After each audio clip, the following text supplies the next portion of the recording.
Today we're talking about a basic DJ setup and how to run your controller into an outboard mixer, the correct signal flow, and all the settings so it sounds the best for your weddings, events, and parties.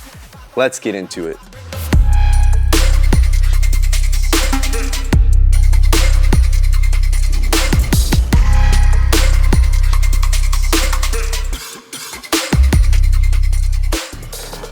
Okay. Let's say you're setting up at a wedding or a corporate gig, whatever your event is. You got your controller, turntables, whatever it is. We're running the controller into a mixer to give you better sound overall. It's gonna give you more headroom, louder volume. You can run your microphones into here. So on the back of your controller, we got a left and right output, XLR. We're gonna run that into, on this mixer, I'm using channels 3 and 4 for the controller. 1 and 2 I have set as microphones because they have a compressor. I never use a compressor, but it's there if you want to mess with it. So here's a key little detail that I want to show.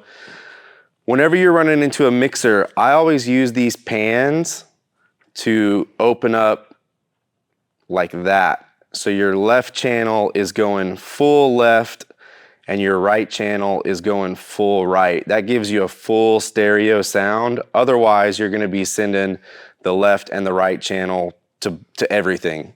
So I always open that up on the pans.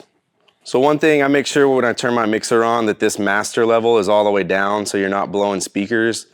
Then we're gonna turn up our volume on the controller, hit start. We'll see if we get sound. Oh, we got sound. So that's pretty good.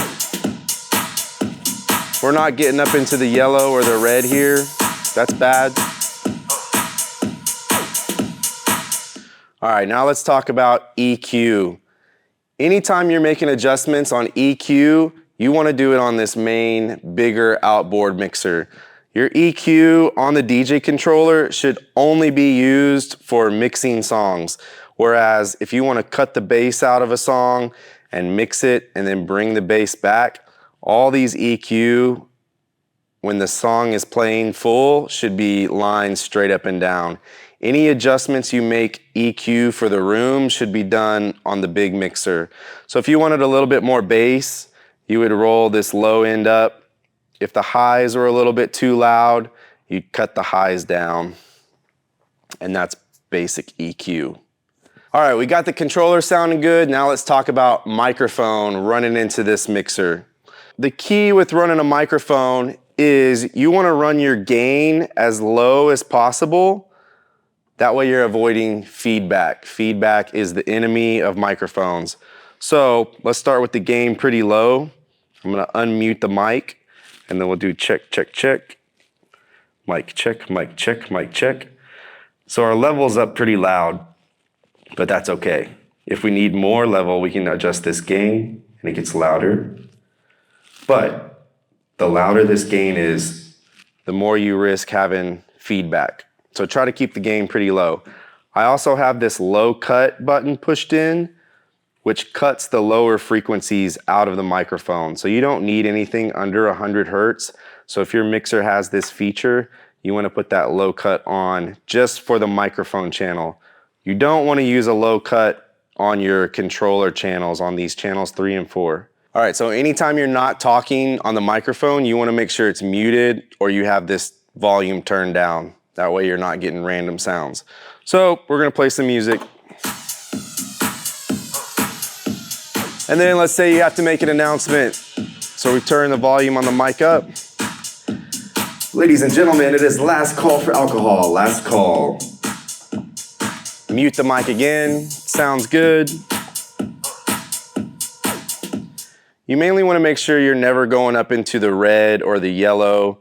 A little bit of yellow is okay, but especially on this DJ mixer, keep that at 1 yellow. This guy should never go up into the red. That would blow your eardrums. So once again, here's the workflow. We got the DJ controller coming in, XLR, straight into 2 channels on the mixer.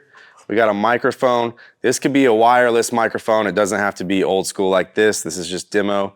Channel 1, volumes are all set. Any channels we're not using are muted. Got the DJ controller panned left and right for stereo. Master levels at 12 o'clock. Everything's good. And that's generally how I use a mixer for weddings and events. If you like this kind of video, make sure you like and subscribe below.